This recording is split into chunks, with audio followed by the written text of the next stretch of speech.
Bonjour, aujourd'hui je vais vous apprendre à faire vos propres décalques.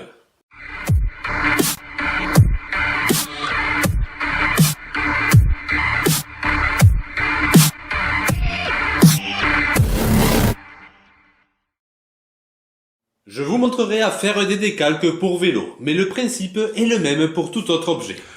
Tout d'abord, il vous faudra savoir quelle image vous voulez transférer ou créer. Si vous avez déjà l'image, c'est superbe, mais sinon, il faudra la créer ou l'éditer. Dans ce cas, il vous faudra un logiciel d'édition comme Photoshop. Moi personnellement, j'utilise Adobe After Effects, qui est plutôt destiné au montage vidéo, mais dont je trouve aussi très pratique pour le montage photo. Bon, je vais vous montrer un exemple d'édition avec les décalques d'un vélo. Sur internet, on trouve à la vente certains de ces décalques. Moi, je ne vais pas les acheter, mais je vais me servir des images pour les reproduire. Il suffit juste de trouver une image assez grande et de bonne qualité. Une fois vous avez votre image de référence, vous l'importez dans votre logiciel et comme s'il s'agissait d'un papier calque, vous la reproduisez sur une couche avec ce qu'on appelle un masque. Cette opération peut être très longue selon la complexité de l'image. Si vous voulez créer vous-même vos décalques, libérez votre imagination créative. Une fois mon travail d'édition terminé, j'exporte le tout au format image.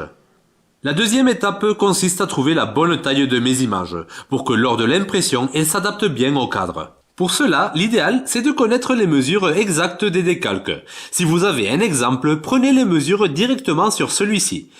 Mais si ce n'est pas le cas, utilisez une mesure connue pour trouver les autres. Par exemple, sur cette photo, je connais la mesure exacte du diamètre du pédalier, qui est de 20,5 cm. Donc sur ma photo, je relève la mesure du diamètre du pédalier. J'obtiens donc 5,1 cm.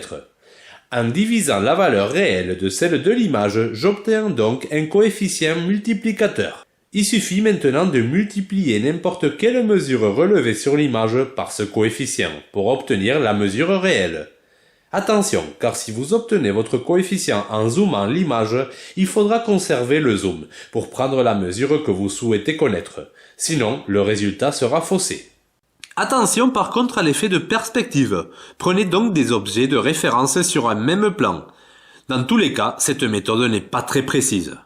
Maintenant que vous connaissez les mesures de vos décalques, modifiez l'échelle de vos images et éditez votre page d'impression sur un logiciel adapté. Le Word Office peut faire l'affaire. Moi personnellement, j'utilise Adobe InDesign, plus professionnel et précis. Vous pouvez mettre plusieurs images sur une même page, ce qui réduira les coûts de production. Il vous faut maintenant une bonne imprimante et du papier adapté.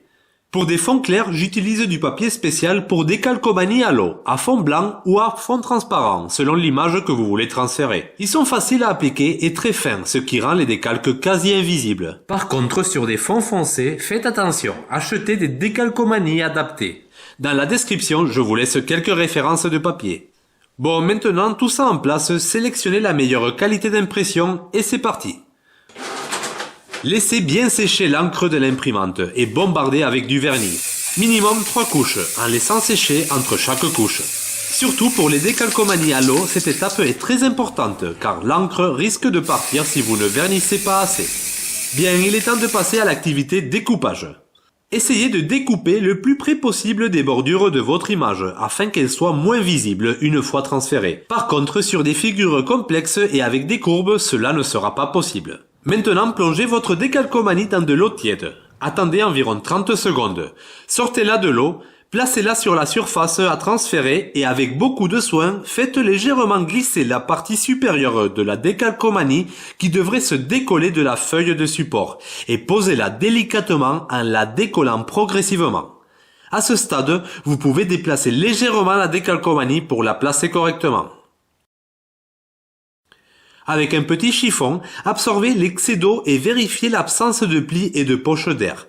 Si c'est le cas, redressez ou appuyez délicatement avec votre chiffon sur la poche d'air en direction des extrémités de la décalcomanie.